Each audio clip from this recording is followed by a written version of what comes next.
Okay, Happy New Year, everyone. And how we say that is maayong bagong tuig, right? Maayo nga bago nga tuig, right? Maayo nga bagong tuig. So, this video I want to talk about some things with the oblique pronouns and some overlap with the ergative pronouns. There's kind of like some confusion in it because two of these things can mean the same thing, and then you'll see why. But I want to talk about oblique pronouns because I feel like maybe I didn't touch much on it. But anyway, oblique.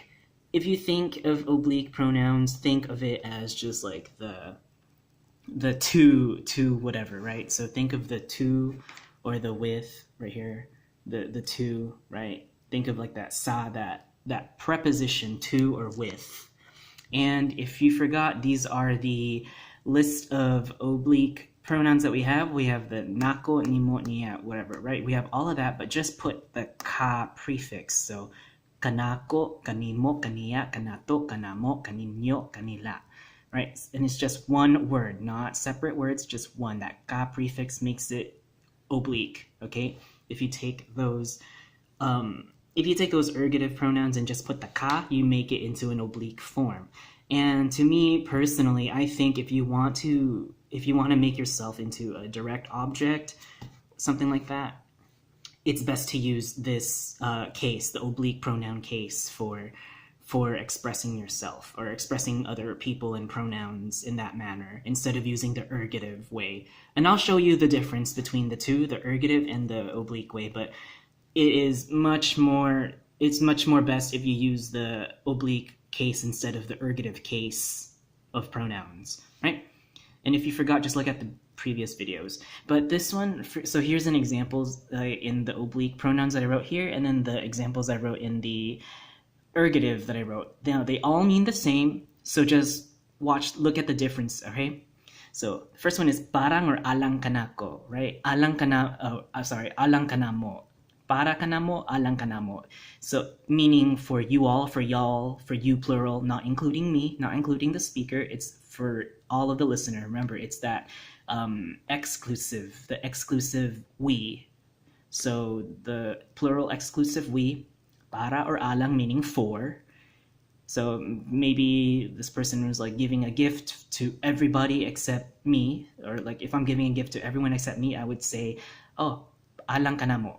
So these are all for y'all, all for you all for everybody except me.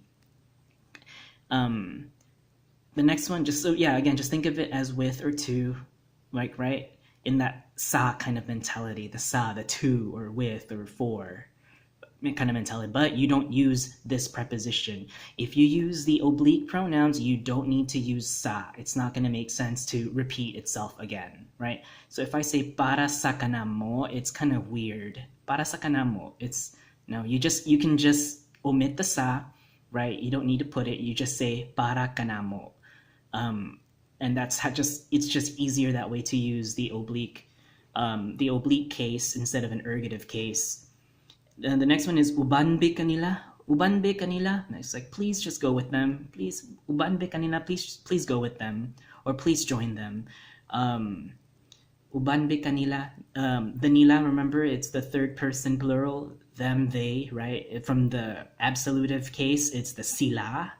The oblique case, it's the kanila, to them. Ubanbe kanila. Come or go with them. You don't need to use the sa. So we don't need to say ubanbe sa kanila. It's redundant. We don't need to use it, right? And then the next one is maayong adlaw kanimo. Maayong adlaw kanimo. Good day to you. Remember that kanimo, ka meaning to, maayong adlaw kanimo. Again, since we're in the oblique case, we don't use sa, right?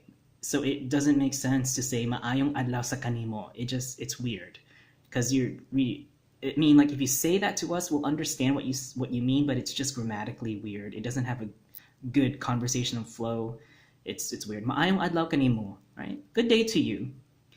And the last one is hatagi kanako. Hatagi kanako, which means give to me, right? Give to me. Hatagi kanako. Why? Because I am the one that's being talked about, right? I am the direct object. Hence, oblique case, we want to make ourselves the direct object for whatever's being given to us. So we say to me, to I, give to me in this oblique objective form, right? Now, because we use the oblique case and we don't need to use sa. If you're using the ergative case, you have to use the sa.